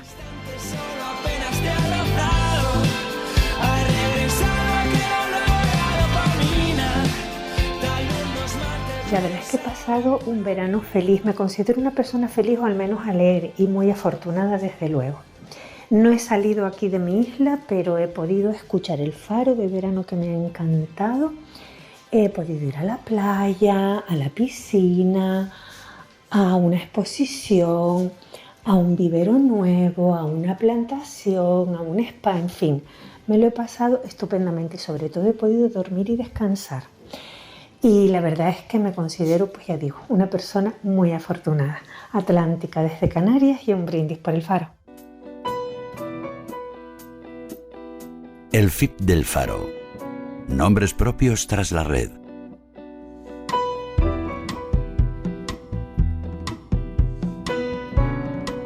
Nueva entrega del feed del Faro. Ya estamos cerrando la semana con estos contenidos en los que miramos a las redes sociales. Irene, buenas noches. Hola, buenas noches. ¿Tú crees que las redes sociales, por vincularlo con el tema de esta noche, nos dan o nos quitan la felicidad? Pues supongo que depende del día. O al menos a veces nos da una felicidad fingida. Quiero decir, siempre intentamos mostrar la parte más bonita de nuestra vida en las redes sociales. ¿Y no crees que también depende de a quién sigamos? También. Hay gente que nos da luz y creo que hoy el invitado que nos vas a presentar nos va a dar mucha luz. Eso es.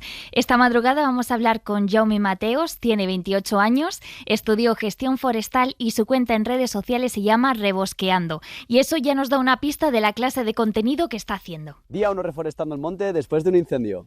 Necesitaremos una azada, árboles, protectores, agua y monte.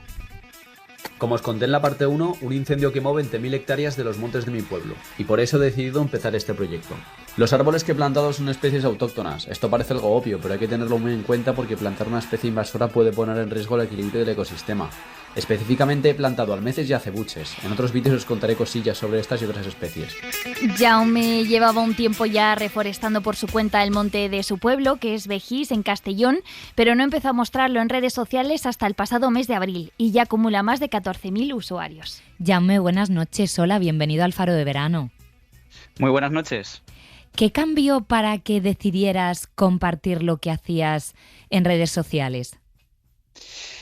Pues supongo que, al principio empecé a hacerlo pues sin subirlo a ningún sitio.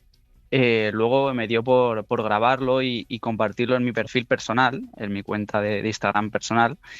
Y vi que a la gente le gustaba, le causaba curiosidad, me decían que siguiera subiendo vídeos. Entonces empezó a surgir un poco la idea de crearme una cuenta específicamente para compartir este contenido y tomármelo pues un poco más en serio. Y nada, pues un día me animé, me fui con mi novia al monte para grabarme y ayudarme un poco y nada, y subí el primer vídeo, funcionó mucho y desde entonces ahí estamos. Y qué importante que lo hagas, la verdad. Escuchábamos hace un momento en este fragmentito de vídeo que empezaste con este proyecto de reforestación después de que el monte que rodea tu pueblo se quemara en 2022. Esa es una realidad que, por desgracia, está viviendo mucha gente en muchos puntos de España todos los veranos desde entonces. Pero, ¿cómo fue para ti ver de repente cómo ardía el monte de tu pueblo? Pues fue desolador porque, era una zona muy bonita, ya hubo un incendio en el año 93 y que ya fue pues desastroso y pues verlo otra vez pues es más doloroso aún. Luego también ya había estado plantando algunos árboles que evidentemente se quemaron con el incendio, así que pero fue como una oportunidad para empezar de cero y para empezar este proyecto con la más razón que nunca. ¿Cuántos árboles llevas plantados hasta ahora?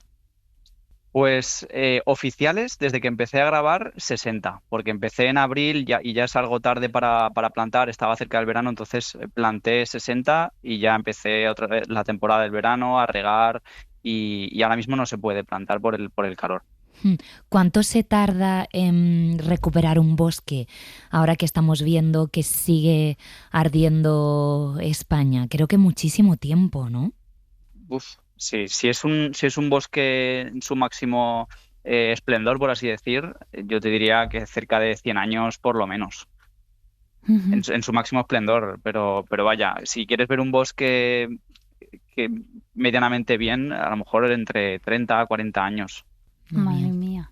A raíz de verte a ti en redes sociales reforestando por tu cuenta el monte de tu pueblo, hay muchísima gente que empezó a hacerte preguntas porque ellos también querían hacer lo mismo y tú, parte del contenido que haces es responderlas. Buenas gente, sois muchísimos los que me preguntáis qué tenéis que hacer para plantar árboles por vuestra cuenta. Pues bien, esto es un tema serio, no puedes plantar los árboles que quieras ni donde quieras. Lo primero es la planta. Debe ser adecuada para la zona y en muchos casos proceder de material forestal autorizado para garantizar que tiene el origen genético adecuado. En mi caso... Claro, esta es solo una de las miles de preguntas que podíamos hacerte sobre cómo es reforestar un un monte por tu cuenta. Claro, tú tienes conocimientos porque estudiaste un grado en gestión forestal, pero si una persona quiere empezar a reforestar una parte del monte de su pueblo, ¿cómo puede saber o a quién puede preguntar qué tipo de plantas o qué tipo de árboles encajan con el tipo de tierra o el tipo de monte que tiene en su pueblo? Pues a ver, en internet hay mucha información. Yo en mi caso pues lo he hecho, también me ha ayudado mucho de una asociación de mi pueblo que se llama Origua, aprovecho para presentarla. Que nació justamente en el incendio y bueno, ellos son los que me facilitan la planta y pues es la planta que planto para por aquí, por la zona. Entonces, hay que informarse bien sobre las especies que se pueden plantar y que sea planta certificada y adecuada para la zona. Entiendo que se necesita de un permiso público, que cualquier persona no puede ponerse a plantar así como así. Sí, en primer lugar necesitas el permiso para plantar en el terreno en cuestión. Es decir, si es un terreno privado, pues el permiso del propietario del terreno. Si es un terreno público, pues el permiso de la autoridad competente, ya sea el ayuntamiento, el gobierno de la comunidad. Y luego también pues el hecho de que sea la planta adecuada para plantar. Serían esos dos aspectos. ¿Y cuál es la mejor época del año para empezar a plantar árboles, a reforestar? Entiendo que igual el verano es complicado por la sequía y por el calor. Sí, lo mejor es empezar a plantar en cuanto empieza el otoño. Una vez acabado ya el verano y acabado el calor, cuanto antes se empiece mejor, porque tienes por delante más tiempo antes de que vuelva a empezar otra vez el verano. Por lo tanto, le das más tiempo a las raíces a que profundicen y se adapten mejor antes de la llegada de la sequía y del calor del verano. ¿Cuáles son tus objetivos, más allá de lo que ya nos has contado, que es mucho, pero quizás sueñas con una gran reforestación masiva en toda España, con que este movimiento se haga cada vez más fuerte? Porque hay mucha gente que te sigue, que te pregunta. O sea, esto puede hacerse enorme, ¿no? Si sigue teniendo tanta acogida. Sí, la verdad es que sí me hace ilusión el hecho de poder ir por diferentes zonas de España y plantar, hacer quedadas con la gente. Es decir, como algo muy interactivo, muy de crear comunidad, de sensibilizar a mucha gente y esto es un poco lo que me mueve. Luego también, evidentemente, me gusta el tema de las redes sociales y obviamente cuantas más hectáreas reforestemos, pues mejor que mejor. Desde luego que sí. Entiendo que quizá alguien que nos esté escuchando ahora, que igual conoce un terreno que se ha quemado recientemente, esté pensando, ostras, pues igual puedo yo empezar a reforestar la zona, pero creo que hay que esperar después de un incendio para empezar a plantar árboles.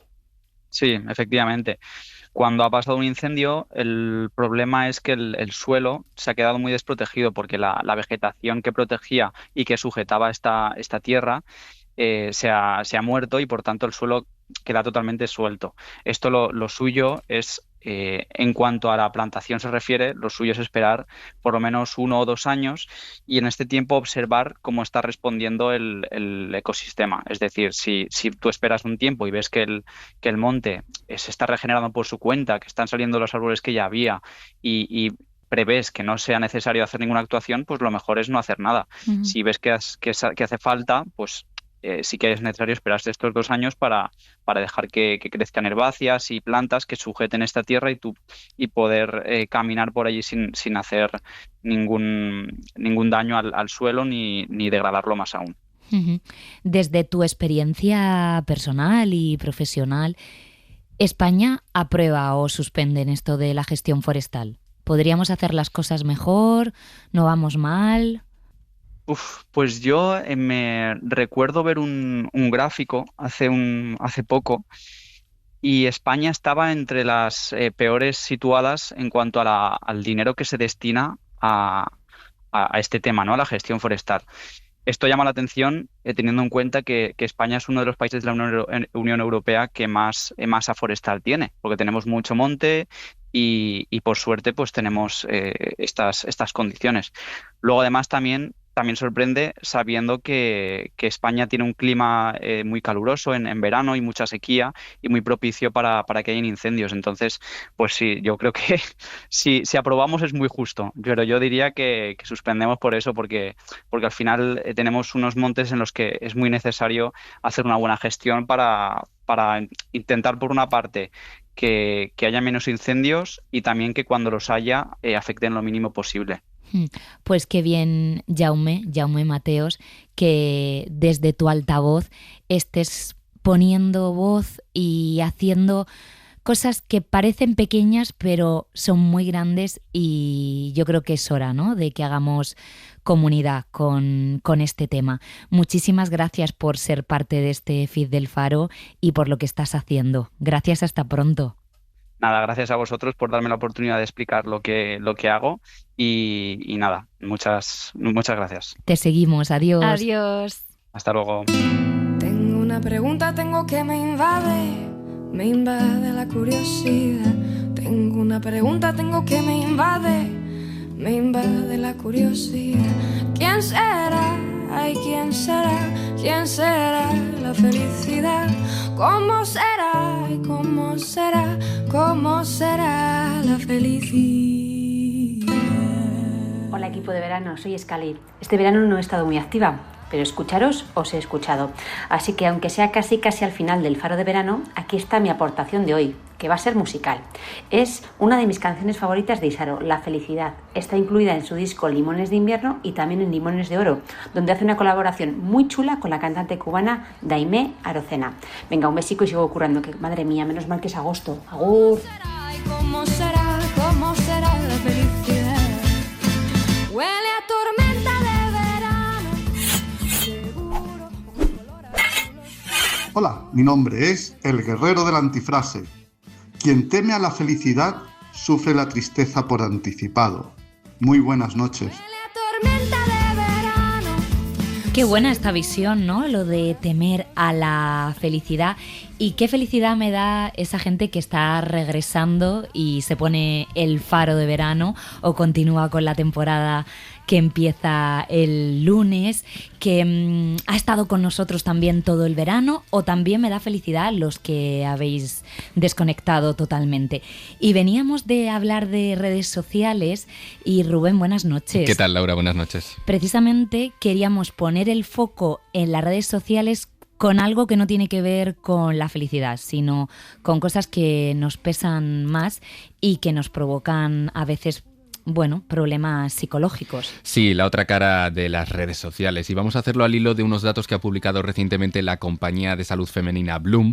Y es que el 40% de las mujeres siguen cuentas de transformaciones físicas, de ejercicio, de rutinas, pero al mismo tiempo reconocen muchas de ellas que se sienten peor después de consumir este tipo de contenido. Andrea Aznar es la directora editorial de Bloom. Es verdad que las redes sociales se han convertido también en un espacio donde todos sentimos que tenemos acceso a información, pero el problema es que a la vez que hay un doctor o que hay una nutricionista, en paralelo a ellos está todo ese mundo de influencers con cuerpos que en el nombre de la salud son esculpidos y son cero reales. Ese hacer scroll en Instagram te produce ambas sensaciones, la de wow, cuánto estoy aprendiendo, y también la de necesito alejarme del móvil porque he visto una persona que ha ido a entrenar al gimnasio cuando yo no he podido porque mi hijo está enfermo. He visto alguien que ha perdido 30 kilos y no sé de qué forma. Llama especialmente la atención cómo esta presión que tenemos en nuestras pantallas día tras día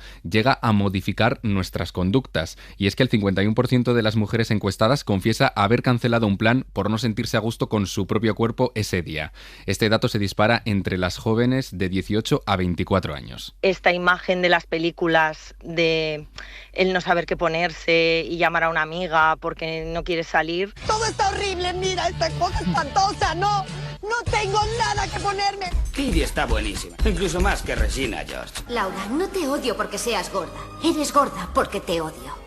Esto se ha contado en la cultura pop, yo creo que se ha mostrado de una manera como cómica, pero realmente muestra el malestar aprendido que vivimos las mujeres, especialmente las mujeres jóvenes, y que termina modificando conductas de ocio, pero también termina afectando a tus relaciones personales, a tu vida sexual, a tus gustos, a todo lo que eres como mujer.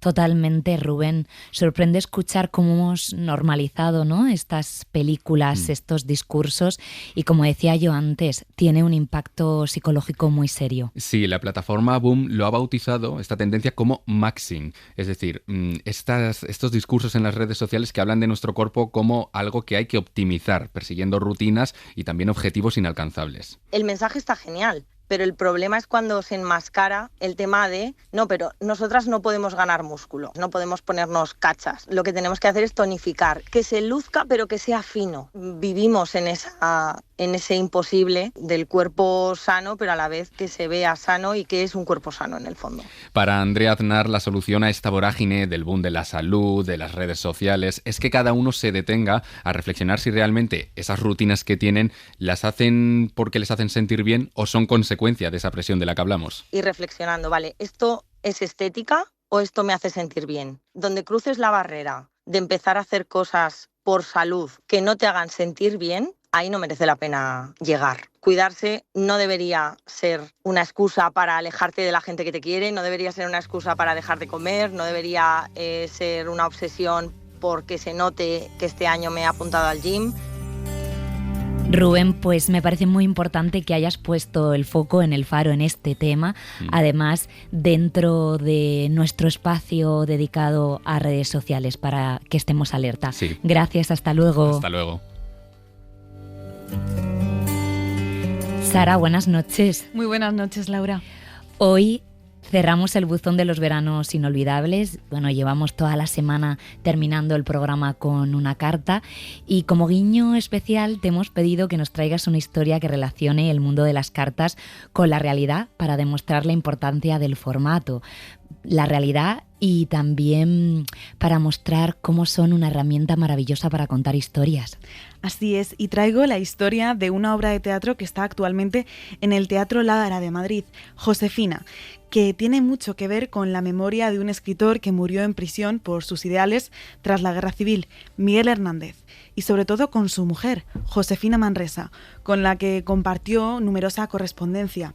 Uno de los objetivos de esta obra es reivindicar la figura de Josefina, según nos cuenta Oriol Paimés, director y autor del montaje. Creo que se ha hecho mucho sobre Miguel Hernández y se ha escrito mucho en libros, obras de teatro, de todo, pero sobre Josefina, como tantas mujeres no hay tanto escrito. Entonces, para nosotros, para Natalia y para mí, era muy importante pues poner en voz de Josefina tantos pensamientos y dudas y conflictos que vivió ella y que vivieron tantas viudas de del franquismo. Oriol define que esta obra de teatro es como un puchero alicantino cocinado a fuego lento. Es la representación de las viudas repudiadas que guardaban el legado de sus maridos. En la obra se mezcla la danza y la palabra para reflexionar sobre cómo crear el cuerpo de esta historia. Y el padre de Oriol era amigo de Josefina, es lo que ha permitido al director profundizar en su legado. A ver, yo siempre he tenido la suerte de, gracias a mi padre, la Fundación Legado Miguel Hernández, Lucía Izquierdo, la nuera del poeta, siempre he tenido testimonios desde que yo era pequeño, desde que se fundó la Senda del Poeta. Básicamente mi primera fase de trabajo fue escuchar a la gente que tantos años había escuchado y empezar a apuntar y a tomar nota de lo que me iban diciendo. Luego, pues gracias a las diferentes biografías que se han hecho de Miguel Hernández y a la propia biografía de Recuerdos de la viuda de Miguel Hernández que escribió la propia Josefina, pues también ahí hemos ido completando, digamos, este puzzle, esta historia de Josefina. Qué bueno. ¿Y cómo era Josefina, Sara? Ella era una mujer con mucha personalidad que salió adelante a pesar de la dureza de lo vivido y teniendo en cuenta que llevaba encima el San Benito de que era la mujer de un poeta republicano en plena época franquista. Es la resiliencia y la capacidad que ella ha tenido de mantener siempre esa fortaleza de seguir adelante, esa sonrisa, pese a fallecer su marido, sus padres, tener que cuidar de sus hijos, de sus hermanos, tener que aguantar ser la mujer de un rojo, las críticas, los intentos de censura. Ella seguía recordando, conservando y cuidando. Y creo yo que lo hacía con buen humor. Entonces, para mí esto es realmente revolucionario. Una de estas historias que muchas veces pensamos que no son protagonistas o que no han hecho grandes cosas, pero sin ellas no tendríamos lo que hoy conocemos de Miguel Hernández. Y Natalia Zamora es la actriz que da vida a Josefina. Así es como ha conseguido encarnarla. Y hubo todo un proceso de creación de personaje, de la forma de hablar de ella, la forma de expresarse, antes de que estuviera lo que es el texto dramático. Entonces fue muy bonito, ¿no? Pues como pues ir a Orihuela, hablar con personas que la conocieron en vida, tanto el padre de Oriol como pues otros familiares o amigos de ella. Entonces fue muy guay por eso mismo, como que fuimos creando desde el cuerpo, desde lo físico, este personaje y poco a poco pues le fuimos poniendo esa voz y luego ya pues encarnarla, digamos que fue como mucho más sencillo porque ya había hecho todo un trabajo de preparación del personaje, de la forma de caminar, de la forma de hablar. La obra, antes de estar en el Teatro Lara, ha estado girando durante 2 años por toda España. Uno de los lugares en los que ha estado es el Centro Penitenciario Murcia II. Allí se organizaron charlas y actividades sobre la memoria de Miguel Hernández y la representación de Josefina no podía faltar. De hecho, varios internos formaron parte del equipo técnico de la obra. Y que la gente que se quedaba a ver la obra, pues que habrá cometido un delito u otro, son personas igual que nosotros, agradecen la obra, que empatizaron. Me acuerdo de un interno que nos contó que una de las músicas que sale en la obra, que es la Muixeranga, le había recordado a cuando él era pequeño y que le había conectado con algo que hacía mucho que no tenía. Porque al final no nos olvidemos que ellos también están encerrados y es un público que conecta de otra manera también más profunda con la propia obra y la historia de Miguel Hernández. De Josefina tenemos su libro Recuerdos de la viuda de Miguel Hernández, pero no sabemos qué pasó con sus cartas. Claro, ella tenía esta correspondencia con Miguel, que claro, de Miguel guardamos las 400 y pico cartas que le escribió a Josefina durante todo su noviazgo y hasta el final de sus días. Y claro, ella también le contestaba, cosa que todavía no sabemos qué sucedió con las cartas de ella a él. Podemos adivinar de alguna manera qué es lo que ella le ponía a él por contestaciones de él. Es curioso como imaginar, ¿no? Es lo que le pondría a ella en las cartas. Para mí es una gran pregunta que creo que nunca podremos resolver. Qué bueno. Y lo que estábamos diciendo, utilizar cartas antiguas y recrear cartas para construir una historia. Por cierto, estos recuerdos de la vida de Miguel Hernández, Sara, los acaba de reeditar la editorial Espinas y son el testimonio de esta mujer que convirtió la memoria en una forma de resistencia y cuenta con la introducción de la escritora y editora Elena Medel, y nos quedamos también con esta recomendación teatral con Josefina. Y nos queda, un minutito para que avancemos contigo el tema de mañana, que vamos a hacer historias de la historia. ¿Qué preguntamos a los oyentes? Pues les podemos preguntar qué acontecimiento o anécdota histórica es su favorita, en cuál les hubiese encantado estar ahí metidos. Hasta el fondo, en de repente Mayo del 68, por ejemplo. Si han visitado algún lugar histórico o cuál es su periodo histórico favorito. ¿Qué historia personal quieren contarnos? También puede ser una mirada, ¿no? Sí, nos valen todas las historias. Historias de la historia. Con este tema vamos a cerrar mañana el Faro de Verano. Gracias, Sara, y a vosotros y vosotras. Hasta mañana. Adiós.